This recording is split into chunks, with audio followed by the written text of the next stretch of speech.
suite au déjeuner de presse du ministre-gouverneur dans lequel j'ai été nommément cité. J'ai fait donc cette intervention pour apporter des éléments de réponse aux allégations contenues dans la vidéo qui suit. J'ai rendu visite à Dr Emou Sylvestre. J'ai passé avec lui, avant la rencontre ouverte avec certains de ses collaborateurs, avec les membres du conseil municipal, j'ai eu un tête-à-tête de 2 heures quasiment, je dis bien 2 heures quasiment avec le maire Emou Sylvestre. Nous avons échangé sur tout ce qui concerne Port-Boué. Nous sommes arrivés à la conclusion, en tout cas, que le quartier de l'abattoir était une zone que je qualifie de zone de non-vie. Une zone, vous retenez bien, une zone de non-vie, où ne doivent pas vivre les gens, mais où vivent des gens. Moi, j'ai décidé de prendre mes responsabilités. Et j'ai été informé, sensibilisé. Quand on a commencé à faire le recensement, les gens sont venus perturber l'opération. J'ai demandé qu'on attende de comprendre de quoi ils se plaignent. Parmi les récriminations, j'ai entendu que l'espace appartiendrait à la mairie. Je suis juriste, je ne veux pas faire d'infidélité au droit, donc j'ai cherché à comprendre. Alors, en cherchant à comprendre, j'ai découvert quand même tout ce qu'on peut découvrir qui atteste de la propriété, à commencer par les documents signés des mains du gouverneur Djedji Amondi Pierre, dans lesquels documents le gouverneur dit, s'adressant aux populations du quartier de l'abattoir, leur demande de se mettre à jour de leur loyer auprès du district, faute de quoi il donnerait donc les instructions pour les expulser. De quel droit? Vous qui êtes les grands journalistes, même si vous n'êtes pas juriste, vous êtes des grands journalistes, des grands intellectuels, vous pouvez faire des déductions, ce sont des déductions simples. Djedji Amondi s'adresse aux populations pour leur, dans des courriers officiels, pour leur demander de s'acquitter de leurs droits, de leur loyer dans les caisses du district. Faute de quoi, passer un certain délai, le district allait les expulser, sans compter tous les autres documents fonciers qu'on a obtenus. Donc, cet espace, ce terrain appartient bel et bien au district. Ça, c'est d'un. Quand on a déguerpi l'espace, on n'a pas demandé l'autorisation du maire pour déguerpir, parce que ça ne lui appartient pas. Maintenant, quand on doit faire ce qu'on doit faire, on n'a pas à lui demander l'autorisation, puis c'est pas ça appartient au district. Lorsque nous avons commencé le déguerpissement, ou en tout cas la restauration donc, de cet espace, j'ai appelé le maire avec insistance. Malheureusement, je ne l'ai pas eu. C'est après qu'il m'a dit qu'il était occupé par les obsèques du président Bédier. Et où est-ce qu'il me l'a dit? À l'aéroport. Comment il me l'a dit? Parce que je me suis plaint. Moi, je suis transparent. Quand je ne suis pas content, on sait. Quand je suis content, on sait. J'ai exprimé ma colère, y compris, je le dis bien, y compris devant la haute autorité. Je lui ai dit tout ce que je pensais. Bon, il y a un qui m'a pris par la main, il m'a dit, bon, non, vous allez régler vos problèmes, toi et ton jeune frère ailleurs. Il peut l'attester. Parce que je l'ai appelé, il n'a pas pris. Bon. Ensuite, il aurait pu quand même m'approcher. Lui, il aurait pu m'approcher. Puisqu'on a fait une réunion, lui et moi, on s'appelle, il venait à Koumassi me trouver, ainsi de suite. Il aurait pu m'appeler, il aurait pu me dire grand frère, comme c'est comme ça qu'il m'appelle. Il m'appelle grand frère, il m'appelle jamais monsieur le ministre. Il m'appelle toujours grand frère, le maire de Port-Boué. Il aurait pu m'appeler pour me dire, bah, est-ce qu'on peut se voir? Mais il n'y a rien de tout ça. Moi, j'ai tenté, je n'ai pas réussi à l'avoir, mais lui, il n'a pas tenté. C'est vrai. Même si le tête-à-tête n'a duré qu'une trentaine de minutes, mais pas des heures. Monsieur le ministre-gouverneur nous a effectivement rendu visite le 21 février 2024. Il est venu pour faire ses civilités, suite à sa nomination par le président de la République, et présenter sa mission qui consistait principalement à la lutte contre l'insalubrité dans le district d'Abidjan. Nous avons salué cette nouvelle, puisqu'elle s'inscrit dans notre vision. Je rappelle que nous avons créé la sous-direction du grand ménage et du développement durable, dont le travail à Port-Boué a permis de mériter le prix national d'excellence de lutte contre le désordre urbain en 2022. À cette occasion, nous avons débattu des problèmes d'insalubrité à Port-Bouët, car telle était sa mission. Mais là où il tend à créer la confusion, c'est la conclusion qu'il tire à l'issue de nos échanges. Il considère la zone, ou précisément le quartier abattoir, comme une zone de non-vie, pour reprendre ses mots. Et c'est là qu'il est important d'apporter des clarifications. Nos échanges ont porté essentiellement sur l'abattoir, entité d'abattage des animaux, et le parc à bétail, lieu de vente du bétail, principale source de désordre à l'entrée de la commune et donc à l'entrée d'Abidjan. C'est donc de cela qu'il a été question. Et à la fin de notre entretien, j'ai commis un adjoint au maire d'accompagner monsieur le ministre-gouverneur pour visiter le parc à bétail pour qu'il puisse se faire une très bonne idée de ce dont nous avons parlé. Il n'a jamais été question du déguerpissement du quartier abattoir dans nos échanges. À ce stade de mon propos, je vais faire la lumière sur la confusion que le ministre-gouverneur, par ses propos, entretient dans l'opinion lorsqu'il parle de cette zone. Il faut faire la distinction entre le quartier abattoir, qui se situe à droite du boulevard Hortense-Akangui, en entrant à Port-Bouët, à partir du rond-point Akwaba, en direction de Vridi, et qui s'étend jusqu'à la lagune. Il s'appelle quartier abattoir tout simplement parce qu'il abrite l'entité d'abattage des animaux et le parc à bétail. Ce sont ces deux entités qui sont exclusivement sous exploitation du district d'Abidjan. Le quartier abattoir, quant à lui, qui abrite les populations, est partie intégrante de la commune de Port-Bouët au terme des dispositions du décret numéro 80-1184 du 18 octobre 1980, fixant le ressort territorial des communes de la ville d'Abidjan. L'article 4 de ce décret dispose que sont inclus dans le périmètre de la commune de Port-Bouët les quartiers ci-après: zone industrielle de Vridi, Sogefia Vridi, Petit Bassam, abattoir, Sogefia 1, camp militaire aéroport, Port-Bouët centre, Gonzagueville, Abouabou et les villages de Braquet Vridi. Comme vous le constatez par vous-même, le quartier abattoir est donc sous la responsabilité des autorités municipales de Port-Bouët. Il est bien curieux, pour le juriste dont il se réclame, que le ministre-gouverneur ne produit jamais un seul titre de propriété selon la législation ivoirienne, qui viendrait mettre en cause ce décret présidentiel datant de 1980 qui détermine le ressort territorial des communes d'Abidjan.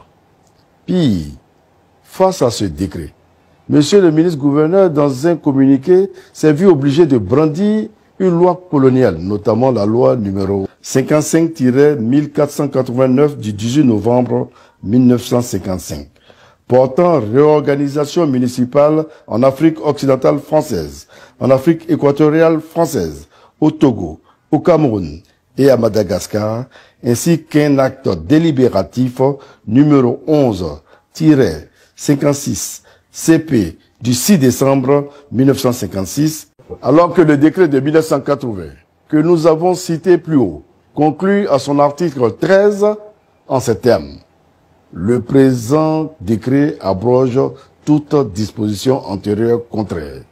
Ignorer ou mépriser une telle disposition n'est autre chose que la manière la plus élémentaire de faire infidélité au droit. Comme si cela ne suffisait pas, le ministre-gouverneur veut prouver le titre de propriété du quartier abattoir par déduction d'une lettre de l'ex-gouverneur Djedje Amangui, invitant les habitants de ce quartier à payer dans les caisses du district des loyers. Lettre qui s'est curieusement gardée de présenter aux journalistes après sa déduction. Pour notre part, nous vous présentons la liste des habitants qui payent régulièrement leur taxe d'ODP dans les caisses de la mairie de Port-Bouët et leur lettre d'autorisation depuis l'époque de madame le maire Hortense-Akangui. Vous pouvez la consulter auprès de nos services quand vous voulez. S'agissant de la prise de responsabilité dont parle le ministre-gouverneur, après avoir qualifié le quartier abattoir des zones de non-vie, le ministre-gouverneur affirme avoir pris ses responsabilités en procédant au déguerpissement systématique et total du dit quartier. Nous ne sommes nullement opposés à tout projet ou à toute initiative visant à améliorer le cadre de vie de nos concitoyens. Nous sommes des enfants de Port-Bouët. Nous connaissons les histoires de toutes les grandes familles de la commune. Nous savons que 60% de nos quartiers sont en situation de précarité. Nous avons d'ailleurs des conseillers municipaux qui habitent le quartier abattoir.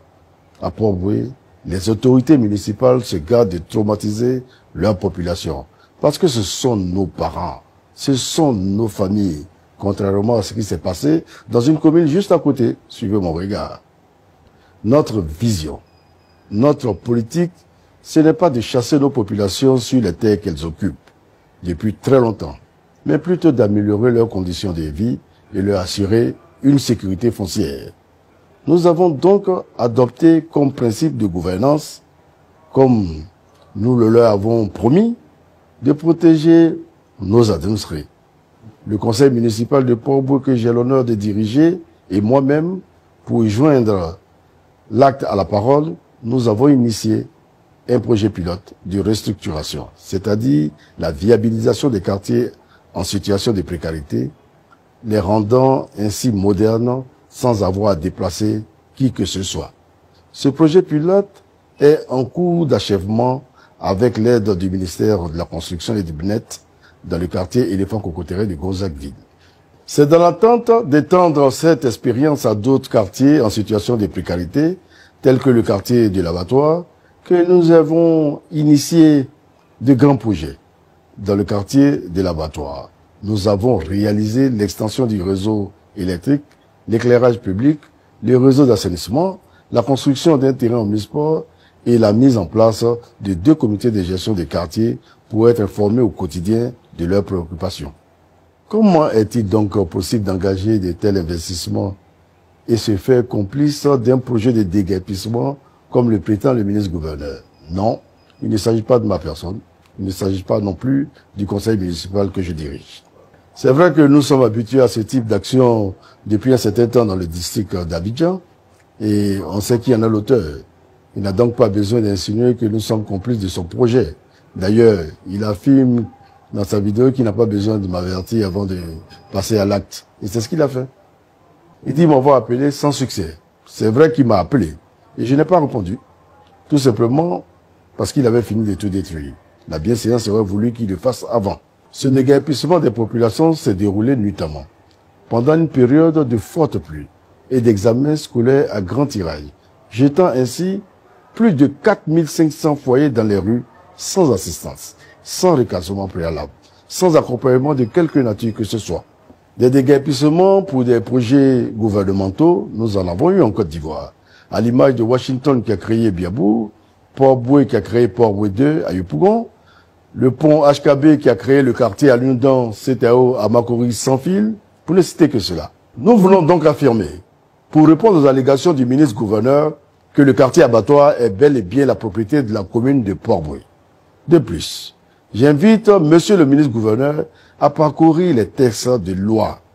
Il ne sait peut-être pas, mais l'article 7 de la loi numéro 2003-208 du 7 juillet 2003 portant transfert et répartition des compétences de l'État aux collectivités territoriales dispose que la réalisation d'un équipement sur le territoire d'une collectivité territoriale ne peut être entreprise par l'État ou par une autre collectivité territoriale sans consultation préalable de la collectivité concernée. Je rappelle donc au ministre gouverneur Cissé Bakongo que je suis le maire de la commune de Port-Bouët et lui, le ministre-gouverneur du district d'Abidjan. Il ne peut donc pas agir sur mon territoire sans mon avis et sans mon cutus. Ça, c'est pas moi qui le dis, c'est la loi. Par conséquent, tout ce qu'il a initié sur le territoire du quartier abattoir est illégal. D'ailleurs, le ministère de l'Équipement et de l'Entretien routier m'a demandé, à travers un courrier, d'ouvrir une enquête publique pour une demande d'occupation d'un espace de 5012 m² sur le périmètre de l'abattoir au profit de l'entreprise Afrique Oil SA, à laquelle le ministre-gouverneur a cédé cette parcelle à travers une convention de bail que je tiens ici en main. Monsieur le ministre-gouverneur, Notre conseil municipal, dont fait partie votre 5e vice-gouverneur, dénonce à l'unanimité cet état de fait et donne quitus à la municipalité et au maire que je suis pour mener toutes les actions légales pour mettre fin à cette forfaiture. L'illégalité de votre action s'exprime aussi par le fait que le conseil du district n'a jamais siégé pour valider quelque projet que ce soit. Et pourtant, nous sommes membres de ce conseil, donc signataires de toute délibération qui vous conférerait le droit d'agir au nom du conseil districal. C'est donc une initiative solidaire. Et c'est le lieu d'interpeller tous les opérateurs qui ont acquis des parcelles sur le territoire du quartier abattoir qu'ils subiront tôt ou tard les conséquences de ces acquisitions illégales. Pour clore mes propos, je voudrais renouveler ma compassion aux victimes du déguerpissement du quartier abattoir et rassurer toutes les populations de la commune de Port-Bouillet. Vous venez d'écouter l'intégralité de cette vidéo. Et moi, elle me fait beaucoup rigoler. Parce que c'est ça, le RIDP. Le RIDP, surtout que ça y est de Cissé Ibrahim Bakongo, ils aiment les contre-vérités et tellement de contre-vérités. Vous avez donc écouté ici que M. Cissé Ibrahim Bakongo avait organisé un déjeuner de presse à coût de millions, invitant ses petits amis, certains journaleux qui sont aussi à la solde du régime, les sous-traitants qui ont l'habitude de déjà manger étaient aussi invités là-bas pour manger, boire du champagne, danser et distribuer des enveloppes de billets de banque pour un soi-disant carburant qui variait pour les distiller de contre-vérité. Le maire de Port-Bouillet, M. Emou Sylvestre, a donc démonté complètement Cissé Ibrahim Bakongo aujourd'hui, après tout ce qu'il a eu à dire en son encontre. La team, vous avez vous-même écouté cette vidéo. Et le maire Emou Sylvestre a bien fait de venir démentir. Parce qu'au RIDP, on a une faculté à mentir, une faculté à manipuler, une faculté à distraire, une faculté à désinformer, une faculté à changer la bonne information à la mauvaise. Et donc, il faut être avec eux du tic au tac. Aussitôt l'information mensongère est passée, aussitôt il faut réagir. Moi, j'avais vu l'info, mais comment s'attaquer à un parti d'opposition? Moi, je n'ai pas voulu parler. Maintenant que le maire lui-même a fait sa sortie pour recadrer ce dernier, qui aime parler de la loi, et je suis dépassé par des gens du RDR. Vous parlez tout le temps de la loi. À Kouva, la loi, la loi, la loi, la loi. Et au finish, vous n'assumez pas la loi. Vous voulez falsifier la loi. Dans cette vidéo, le maire vous a démontré, article par article, que vous avez tort. C'est comme ça que vous avez fait dans toute la Côte d'Ivoire. Déjà en faisant de vous le ministre ou gouverneur du territoire d'Abidjan, est-ce que c'était d'abord normal? D'abord, c'est la vraie question. Quand vous venez parler des trucs de la norme et tout ça, est-ce que c'est d'abord normal que vous, enfants du Nord, soyez ministre ou gouverneur du district d'Abidjan?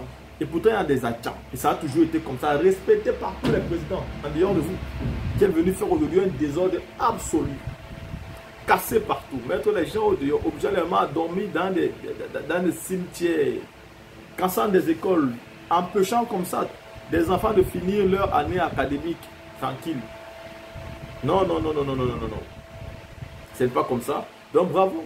Bravo à l'opposition qui est debout et qui ne veut plus laisser faire. Mais moi, je suis toujours inquiet car nous sommes à l'approche des élections. 8 mois, s'il faut être précis. Et je ne vois toujours pas l'opposition qui montre les signes d'une opposition qui mènera un combat digne de ce nom et renversera le RDR. J'espère que d'ici quelques temps, je serai surpris par un engouement total et radical du peuple, mais pour l'instant, pas vraiment.